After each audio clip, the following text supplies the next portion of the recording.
Welcome back to this video series on assessing learning in EMI Classrooms. My name is Dr. Keith Graham from the School of Teacher Education at National Taiwan Normal University. In this video, we're going to be talking about one of the most critical components of developing an EMI assessment system. That is, knowing your context. In the previous video, we explored the question, what is assessment in EMI? And one of the takeaways was that there were many similarities between first language assessment and EMI assessment, particularly in terms of the what we assess. But the video also emphasized that there are some distinct differences, mainly in the how we assess. These differences in the how are a product of the context in which EMI is being practiced. So it is critical that as an EMI instructor, you have a deep understanding of your context and how its features translate into forming your EMI assessment system.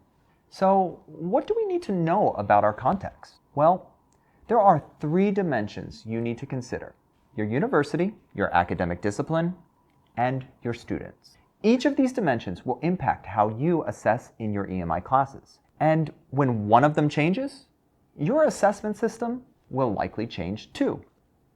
Some of these dimensions are more stable than others. For example, it is unlikely that you will change universities each time you offer a course. And more often than not, you will offer the same course multiple times. Or, in other words, teach the same aspects of your academic discipline repeatedly. But one dimension that will change regularly is the students taking your class. This doesn't mean you will have to completely overhaul your assessment system every semester, but it does mean you have to be aware of the different characteristics of your students and be prepared to make minor adaptations as necessary to ensure your assessment system is measuring the academic content and not something else, mainly language proficiency. With that in mind, let's take a look at each of these dimensions and discuss how they impact an assessment system in an EMI course. The first dimension we must consider is university. When we consider the dimension of university, we are mainly concerned with the policies that impact the way we assess. Of course, there may be general policies that affect assessment of all courses, whether the course is taught in the first language or through English. For example, all universities have policies about how grades are reported and what those grades mean. Your university may even have certain requirements about the number of assessments you give, or they may give you more autonomy in that respect. All of these general policies are important for you to know. But in terms of EMI assessment specifically, our main concern is how the university defines EMI and what that means for assessment in your course. To get a better understanding of what I mean, let's take a look at the Ministry of Education's definition of EMI. In the BEST policy document, the MOE defines EMI as follows. For EMI courses, the delivery of the content, the interaction between students and teachers, the learning material, and the demonstration and assessment of learning outcomes, such as oral presentations, assignments, or tests, should be 100% in English. This definition and its implications for EMI assessment are straightforward. Assessments in EMI courses will be conducted completely in English. However, it is not necessarily the case that your university has adopted this policy as written here.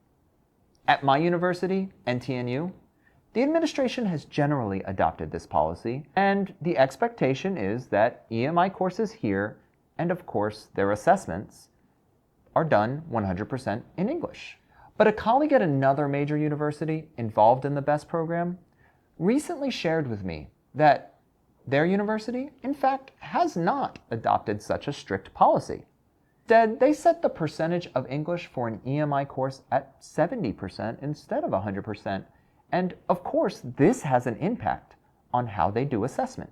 If my colleague were to move to NTNU, we would expect his assessment system to look different than at his current university due to the differences in policy, even if he were teaching the same course in both places. With that in mind, It's very important that you as an EMI instructor are clear about your university's EMI policy before planning your EMI assessment system. A preliminary question you should ask when designing your course is, how does my university define EMI? Because the truth is, EMI means different things in different contexts, and we need to make sure that our EMI assessment is aligned with and responsive to the policies where we teach. Let's now move to our next dimension, the academic discipline dimension. As mentioned in the introductory video of this series, each academic discipline has its unique approaches to assessment, all of which fall outside the scope of this series. As a member of your academic discipline, you are most likely familiar with the approaches your academic discipline takes to assess its body of knowledge and skills. But EMI adds a little twist to this because it forces us to really think about how our academic discipline actually uses language. To explain what I mean, let's just take a generic science course as an example. In a science course taught in the first language, it probably would not be unusual as an assessment to have students submit a lab report written in that language. Likewise, if that same science course were taught through EMI, it would not be seen as unusual for students to submit that same lab report, but written in English. This is because writing a lab report in either language is likely to be considered legitimate within the academic discipline of science. And students' choice of language would likely be determined by the lab they work for in the future. In this example, the interaction between EMI and the academic discipline has little effect on the assessment system. The language simply changes. But now let's take a look at another example, a nursing course. We'll assume that most nursing students will work in local hospitals and clinics due to licensing requirements associated with nursing. This doesn't necessarily mean that EMI is not valuable in a nursing program, but we can assume that the local language will be predominantly used by nursing students in their future careers. With that in mind, if a nursing course in the first language assesses students on doing clinical intake interviews in that language, would it really make sense to change this intake interview assessment to English for an EMI course? I would argue it would not for two reasons. First, pending a major shift in the population of Taiwan, nurses are almost always going to use a local language during patient intake. Therefore, their ability to do intake interviews in English seems irrelevant for their future careers. But second, and probably more important, we can't assume that doing a patient intake, or doing anything for that matter, directly translates between languages. Cultural differences would dictate that nurses act differently and say different things depending on the language of the patient. And our assessments must encompass those things. Therefore, assessing an intake interview would not only be different in terms of language, if done through English, but also in terms of its content. Ultimately, the nursing example illustrates why EMI instructors must reflect on what EMI means to their academic discipline, and more specifically, what people in the discipline actually do with language. If your discipline typically does not perform an action in English, then it probably does not make sense to assess that action in English. Going back to the nursing example, even if the nursing course is conducted through EMI, assessments such as the intake interview should still be done in the local language, reflecting the actual norms of the discipline. Moreover, EMI instructors whose courses prepare students for local licensing exams need to be particularly sensitive to this dimension.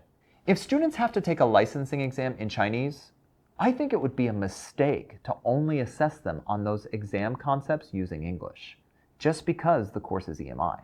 That isn't to say you shouldn't do any assessment in English, but I think it would be a prudent decision to at least do some assessment in Chinese if that is what is needed in your academic discipline.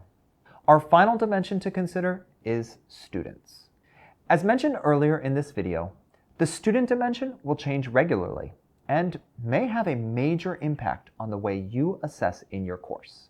In terms of EMI, we are mainly concerned about how students' language proficiency will impact our ability to accurately assess our content. As a reminder, we are generally not assessing students' language abilities in our EMI courses. But we have to be aware of students' language proficiency and make sure our content assessments are aligned with that proficiency so that our assessments actually reflect content knowledge and not language ability. To make this concept more concrete, let's say that we need to assess a student's knowledge of safely mixing two chemicals together. We could conceivably assess this knowledge in various ways.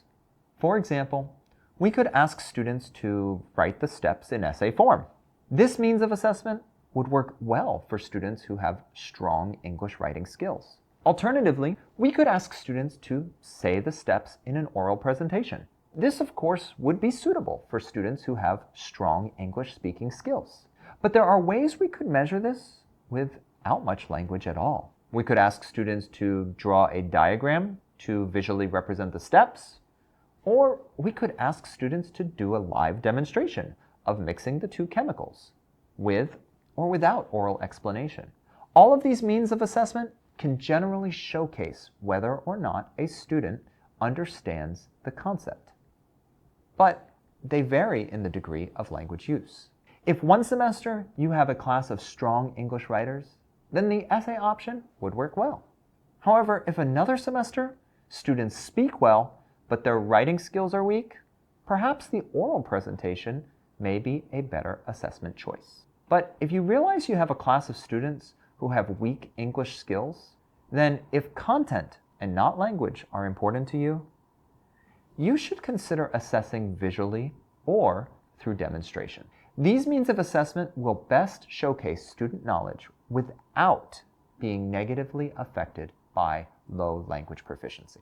Yet, such adaptations are only possible if you know the language proficiency of your students. So one question you will have to ask when creating your assessment system is, what can my students do with English? You will likely be interested in answering this question from two angles: the proficiency level overall and the proficiency of each skill. One of the simplest ways to get an estimate of students' English abilities is to use the CEFR self-assessment grid shown on your screen. The URL is at the bottom of the graphic, but since it's a bit long, your best option is to Google CEFR descriptors. Within those search results, you will be able to easily find this self-assessment grid. To use the self-assessment grid in your course, you simply need to print out one copy for each student at the beginning of the semester. Then ask them to write their name on the paper and circle the descriptors that best describe their abilities. Alternatively, you could create a digital form for ease of collection and analysis.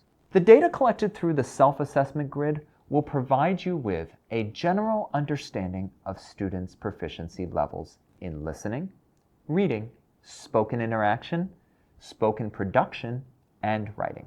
If students will not use all of those skills in your class, you may choose to only ask students about the skills most relevant for your course. The CEFR self-assessment grid is a simple way to get a general sense of students' English proficiency. But it was not necessarily designed with EMI in mind. If you'd like to target specific language skills for your course or discipline, you may want to consider creating your own questionnaire.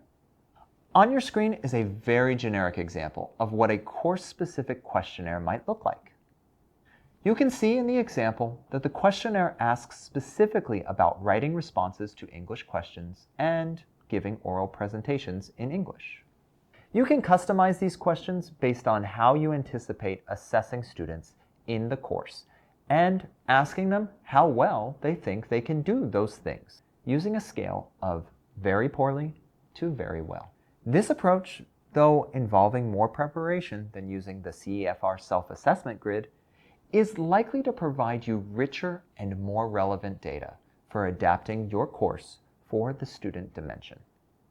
Finally, we know from previous research in other countries that students who have taken bilingual or EMI courses in the past are likely better prepared for learning and assessment in EMI in future classes. With this in mind, you may want to consider surveying students at the beginning of the semester asking them about their previous EMI experiences. On your screen are some examples of questions you can ask.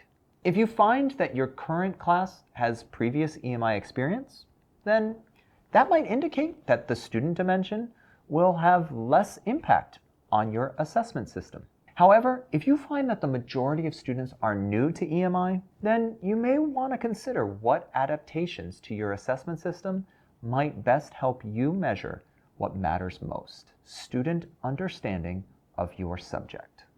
That brings us to the end of this video on getting to know your context. To summarize, one of the key differences between EMI assessment and assessment in the first language is the way context impacts the assessment of learning. Instructors must be aware of the way university policies, practices of the academic discipline, and student language abilities affect how we can accurately assess student understanding in EMI courses. And they must be open-minded to being responsive to adapting their assessments in response to these dimensions. By doing so, instructors will keep the focus of assessment on content despite the change of medium of instruction. If you have any questions about this concept, feel free to contact me by email at kmgraham@ntnu.edu.tw.